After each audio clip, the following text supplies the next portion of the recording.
Hello there everyone, welcome to What Culture. I'm Ben Roy, joined by Josh Brown. Hello, Ben Roy. And if we're together, that means either someone is off today, or maybe that is Resident Evil news, because, you know, it's Resident Evil time. Yes, Ben Roy, I know you are a huge fan of everything Resident Evil just by going off your shirt, and the fact that your real name is Resident Evil completely messed that up. I tried to get a pun in, but it didn't work. We're just completely not talking about the news right now, but I love it. Yes, there is actual news, and that is there is a new Resident Evil movie in the works that isn't connected to the Resident Evil TV show that's coming to Netflix, and isn't a continuation of the previous Resident Evil movies starring Milla Jovovich and directed by Paul W.S. Anderson. This is a brand new take on the entire franchise, and this was reported by Deadline, so who wrote all of this up first, but essentially this is going to take inspiration from the first two games and act as a reboot for the entire movie franchise. Essentially, it's going to be set in 1999 and will be heavily set in Raccoon City, presumably, you know, the zombie outbreak of the second and third games, but it also will take place at least partly in the Spencer Mansion, as that was name dropped by one of the producers working on the project. So before we jump into the actual casting news, because we do have a hefty amount of casting news, a lot of the iconic video game characters now have actors locked in to play them, essentially. I just want to get your initial kind of like thoughts on it, Roy. Like, where do you stand on all of these different Resident Evil projects kind of like coming at once? I don't know if I can get overwhelmed by this, because it's the 25th anniversary next year, so we're probably going to get even more stuff announced yet. It's hard to keep up with Resident Evil as it is. There's like they name dropped on the Tokyo Game Show stream over 100 titles with the Resident Evil name on it so far, and it's only just going to get bigger. But I'm here for... I've got a soft spot for those Milla Jovovich movies. I like some Resident Evil silliness, and if they're gonna reboot the series, which they should do, Alice's story is ended. It's done. The final chapter is done. Whereas, like, I wouldn't mind them actually taking a more like sort of a focused sort of approach on the actual games and what actually happened, rather than sort of like diverging into the alternate sort of like Paul W.S. Anderson sort of universe. And, totally. Get us in the mansion for a bit, and then get us in Raccoon City. Show me some zombie action, and throw a bunch of money. I think it's good. And also, it's just confusing because now we've got the Wesker twins thing that is happening. Yeah. We've got this, and then we've got the Infinite Darkness series, which is on Netflix, which is actually going to be canon and actually set in the Resident Evil universe. So like, say, the other films like Degeneration, Damnation, and Vendetta, they're all canon in Resident Evil and set between games like 4 and 5, 5 and 6, 6 and 7. And this next series is going to be set after the events of Resident Evil 6 and the other film that I just left from my mind, Vendetta. Vendetta. We've got a lot to look forward to, like you said. I feel like Capcom is very much gearing up to this 25th anniversary. We've got Village, obviously, we've got all of these different projects. But for a bit more information on this, what's intriguing to me is exactly what you just said you wanted there. This is being very much billed as an authentic adaptation of the games, because while we both have a soft spot for those Paul W.S. Anderson movies, they were very much a vehicle for Alice, and all of the video game characters kind of like fell by the wayside. The plots were kind of adapted, but then also dropped and changed without really any reverence for the original material. But this is going to be set in 1998, like I said, and we'll cover the first two games, and is made up of this cast. And apologies if I have to keep looking down, but I want to make sure I get this right. So we have, drum roll please, Claire Redfield, who is going to be played by Keir Scodelario,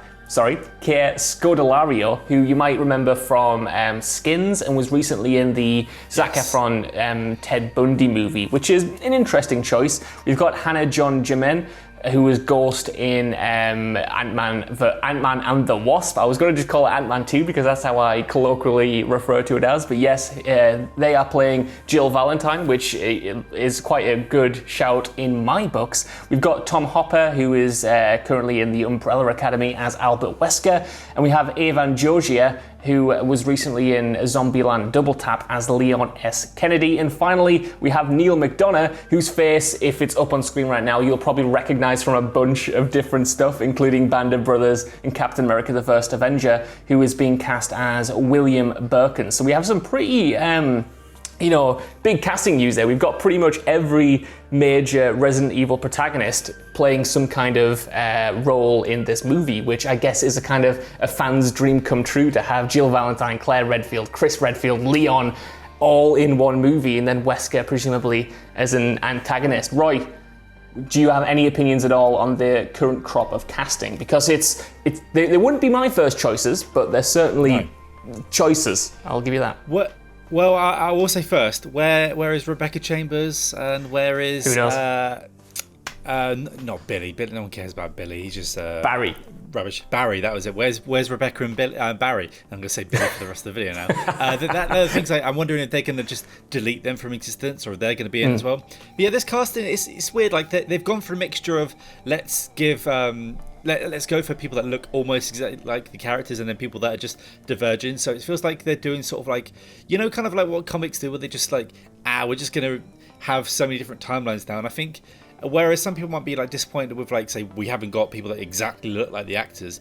Like at this point, there's so much Resident Evil stuff. Like, it makes sense to not necessarily like the games as much, but like films, just do your own thing, take the source material and play with it and have a bit of fun, and maybe tweak things where it needs be. Because as I said, about with how many different universes are there in like Spider-Man? Like 74,922 billion. So like, I think so, about that. I'm here for something different. And it's so weird. Like, look at the casting. Like, is it Kaya who was in Skins? I didn't know where she was for the whole time. When you said Skins, like, oh, Skins, that was so long ago. But I'm here, and also casting. Is it Tom from Umbrella Academy? Tom Hopper. Like, I mean.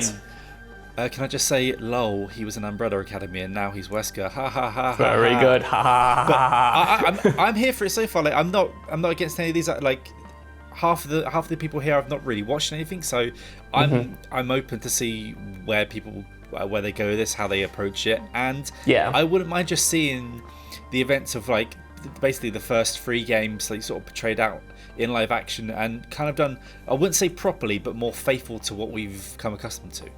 Yeah, totally. Like, for me, I'm neither here nor there on the casting choices. I think there are some like great shouts in there. I'm not too bothered if some people don't necessarily like look one-to-one like the characters, because I think you're right. It's more about the essence of the character themselves than rather than just trying to cast someone who has the exact same hair as Leon, for instance. Because we kind of got that in the other Resident Evil movies, and yet the character wasn't there. So it's kind of like, why would you? What? It's more than just appearances. You know what I mean? And I feel like there are some good actors in there. Like you said, we haven't necessarily seen them in movies like this totally. A lot of them are from TV, but I feel like it's interesting that you've got them all locked in, and more so that they've got all of these characters in one movie, because it does feel now, like you said, it could be a retelling of the first 3 games entirely, or at least mix elements from them all. And I'm really interested to see how like the dynamics play out on screen, and whether or not we're going to get even more video game characters involved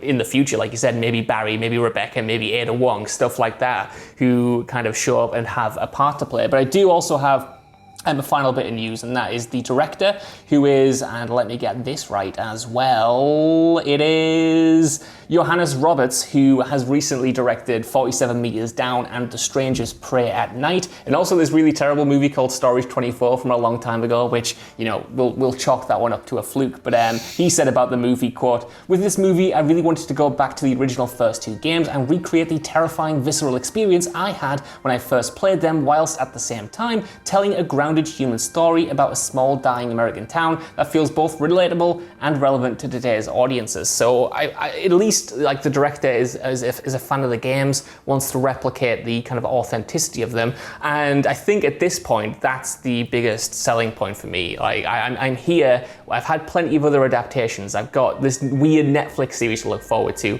At this moment in time, I'd actually quite like a straight adaptation with the characters done justice by some interesting actors and an interesting director. Hopefully, if it all comes together, it will be good. I'm cautiously optimistic currently. I feel like it could go either way, judging by like the talent involved. But honestly, this is the one I'm looking forward to the most out of all of the projects that we have so far. They're missing a step, not casting like Colin Salmon. He could have been probably a good Wesker. Could come back again. Yeah. I mean, like bring him back. just get everyone back in there. But yeah, I'm more looking forward to Infinite Darkness because it's actually canon, and it's actually gonna, like, if we're not gonna get Leon and Claire in 8, which I don't think we will, then like let's see what's going on with them. But I've watched the Resident Evil films, all of them, multiple times this year for some reason, because they're just so easy to throw on. And if this becomes something that's either so easy to throw on or also something that you want to watch and pay attention to more, then I'm here for it. Like, it's at this point it's a proven franchise. Like the other 6 films made over $1 billion at the box office collectively. So yeah, if they try something more faithful, perhaps they'll bring back those people and bring back even more that love the games. And you know what? At this point, zombies have been done to death. So let's also let's get Resident Evil in there, because at least they try to tell some sort of undercover, like what's actually going on with the whole incident sort of thing. And I just need to know who's going to be Mr. X. Like, I don't know. I'm just saying, cast someone like Brock Lesnar as Mr. X. Dude, I can totally see that. Like, Brock Lesnar as Mr. X. Start the campaign. You know what I mean? Get Dave Bautista in if you want. Let's just go wild and get all of our fan favorites in this project somehow. But yeah, I think that's all we have so far. I guess I want to know what you guys think down in the comments below. Are you looking forward to this Resident Evil project, or has the CG movie or the upcoming Netflix series piqued your interest a bit more? And of course, what do you think about the casting so far? For me, I think Ivan Georgia, whose name I'm almost definitely mispronouncing, he's the guy I'm looking forward to playing Leon S. Kennedy. Just recently watching Zombieland 2, I feel like it's a weird shout, judging on the character he played there, but I can totally see it. So yeah, let us know if you're looking forward to it down below. And even if you aren't, you can always follow me on Twitter at Josh Broon and tell me how wrong I am, and Ben Roy on Twitter at not Roy Resident Evil, but Ben Roy Turner. And we will see you soon, hopefully, for even more Resident Evil news, because, you know, we've got the movie, we've got all of these projects. It's a good time to be a fan, is all I'm saying. See ya. Next year's going to be good.